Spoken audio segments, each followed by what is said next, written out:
then you decided to make an even bigger mistake.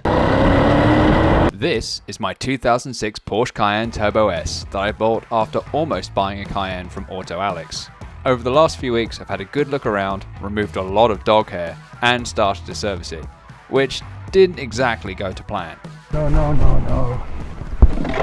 With the oil change being so successful, I thought I'd move on to something a little bit simpler and start changing the air filters.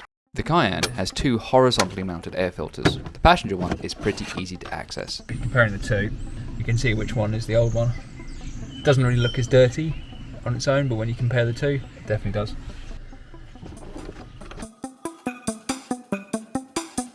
With the first air filter replaced, it was just a case of reinstalling the housing and cover. I also took the opportunity to put some silicone spray on the posts to make them easier to remove next time. Back the beauty cover.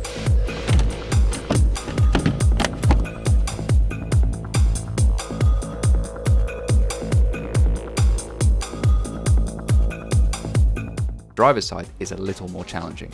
First, you need to remove a torque screw that holds the cover onto the washer bottle, and you also have to remove a hose for the air suspension that is really tricky to take off. About the peg, so this one's been snapped off. This one's still here, so we'll see if we can actually get this off properly.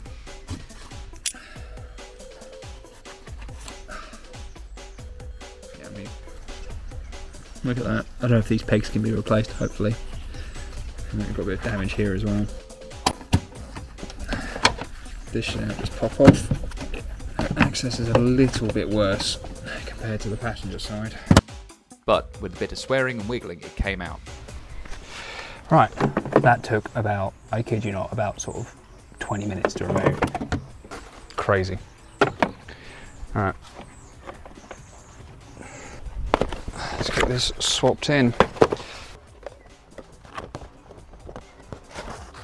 So you can see, definitely needed doing. No sort of detritus or anything like that.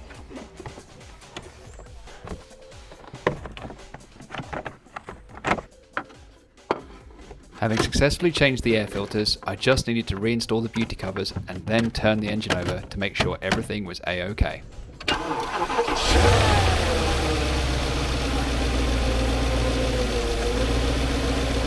So, that's the second item ticked off. Next, it's time to check out some drains. The Cayenne has a number of drains dotted about the car, and they can get blocked really easily. When they get blocked, they collect water, and when they collect water, it overflows into areas featuring electronics and make the car go bang. So, making sure they are clean is a pretty important thing. And I had a hunch that at least one of them was blocked, as there was a slow drip of water coming out of the passenger side. Getting access to the drains is just a case of removing some screws from the wheel arch liner, pulling it back, and then fumbling around until you find the drain and unclog it.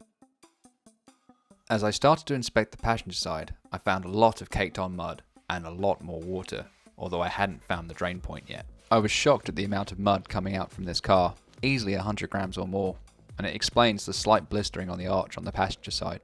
But after looking around for a short while, I found the drain, except it didn't really look like a drain anymore. It looked like a small tree. It was definitely blocked. The question was, how much water was still in the car? The answer would soon reveal itself as I started to dislodge the blockage. Small drips became a trickle, then it became a torrent. I could not believe how much water was still in this drain. How long it had been in the car? God only knows. What I do know is that I'm glad I'm unblocking it now just before it gets properly wet outside, because if I hadn't, this would have definitely overflowed into the car and damaged some electrics.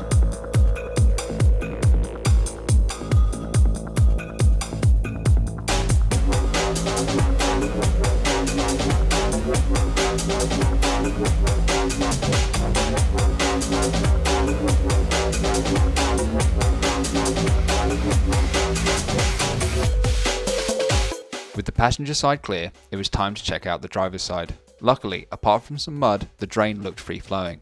I didn't have time to record checking the rears, but they were the same. Lots of caked on mud, but no blockages. I think I caught it in time, and I will definitely add this to my service checklist for next time.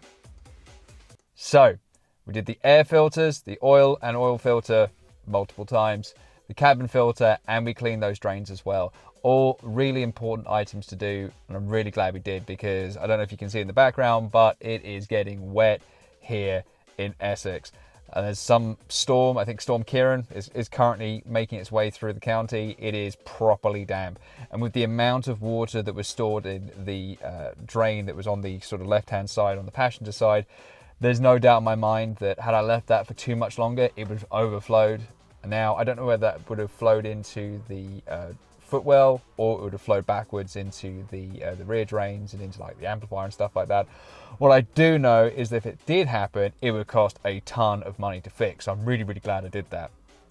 I also, off camera as well, pulled back the passenger and driver's side carpet, just to make sure nothing had leaked into there. It's a common place where water can collect but not really show all that much because the insulation sucks it up. Luckily, it was dry as a bone, which means I really had just caught it in time. And also, whilst I was there, pulled out the AC drain as well, because that drains into the same hole, and sometimes that can get blocked and flood everything and cost a lot of money. It's kind of a theme here with the Cayenne, I guess. But that was clear as well. And since doing the oil change, the Cayenne's been driving absolutely perfectly. The only downside is the economy. It is woeful. The more town driving I do, the worse it gets. I'm now into the 15s, which is pretty painful considering this is a 100-litre tank. So I definitely start doing some longer trips to really get that MPG back up. But the more I drive it, the more I love it. This is a fantastic combination of massively powerful twin-turbo V8 and supreme comfort. The road noise is well isolated, it is so comfortable on the road, and it is so powerful, it's so much fun, and it's so capable.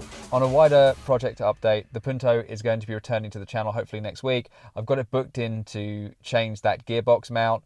That'll be done on Monday, fingers crossed, as long as nothing else crops up, which means I can start to look at things like the brake changes and getting the exhaust manifolds. I don't know, maybe if the mechanic has time, I might ask them to do both, but we'll have to see. But it's going to be really good to get the Punto back on the road because it can do 30 miles to the gallon at least round town, which is a lot less expensive than this thing. I digress. Speaking of Puntos, Parts Punto is with its new owner now. It was collected last Saturday, and a lovely person called Claire and a subscriber to the channel, so thank you so much for the support, Claire. It is joining another Punto. It's this story of one Punto forming parts for another Punto. So she had an existing Punto that was pretty rusty. So she's going to be taking all the good parts off of that and putting that onto Parts Punto and using that for her day-to-day car. So really excited to see how she gets on with that. I only driven it literally on the way to drop it off. I hadn't driven it before then. The 1.2 16 valve, fantastic car. The Sporting, really, really nice handling, really, really punchy, strong engine. Didn't feel gutless on the motor or anything. Really enjoyable car to drive. I would keep it if I could, but I know it's gone to a really, really good place and someone who's really going to look after it and have a lot of fun in it. So that brings me on to what's next for this Cayenne. I do have a trip planned to the Porsche Museum in Stuttgart in the early part of December. I just need to check ferry times or Eurotunnel time, see which works. But I'm really excited to do that long distance drive in this morning. Hopefully it won't let me down. But there's a couple of things I need to do beforehand. One, I need to replace the head unit. It is ancient and I don't really have that many CDs and I don't want to listen to the same CD for 12 hours. So I have bought this, which is an Extron's head unit, which has all the paraphernalia to connect to the CAN bus system, the optical system, the steering wheel controls, all that sort of stuff. I was planning to fit it myself, but actually looking into it, it comes with a serious amount of cables and splicing and all that sort of stuff. And honestly, I don't feel all that comfortable doing it on my own. So if you know of a good audio car shop in Essex that has availability to fit this for me, please let me know in the comments because I do want to get this done before December so I can have this ready to go for that big trip. Other thing I've purchased, and I don't think you should really be without for any car, but particularly I think a Porsche, is a new code reader. So this is the iCarsoft Por 2. Should be able to communicate with all of the computers on this car. I'm excited yet trepidatious about scanning all of the codes because I don't think I'm going to get a clean bill of health, but I need to do it before I do this long trip. It's why I've held off on replacing the spark plugs up until now. I want to do a quick scan, see if there's any things like misfires that could indicate a bad spark plug or most likely a bad coil pack. If I do see those codes, then I'll order them and get them fitted before the trip. But this is my first proper code reader. I've had smaller ones before, but this feels like a pretty serious device. Obviously, I know there's more expensive ones that I could have gone for, but I think for like 130-ish pounds, this seemed to do everything I needed to do from a driveway mechanic point of view. Hopefully it's good, and hopefully it queries everything I need to do. And with that, we're done with another episode. If you watched this far, thank you so much for watching. I really hope you consider liking and subscribing. And with that, I'm going to cry into my code reader, and I'll catch you down the road.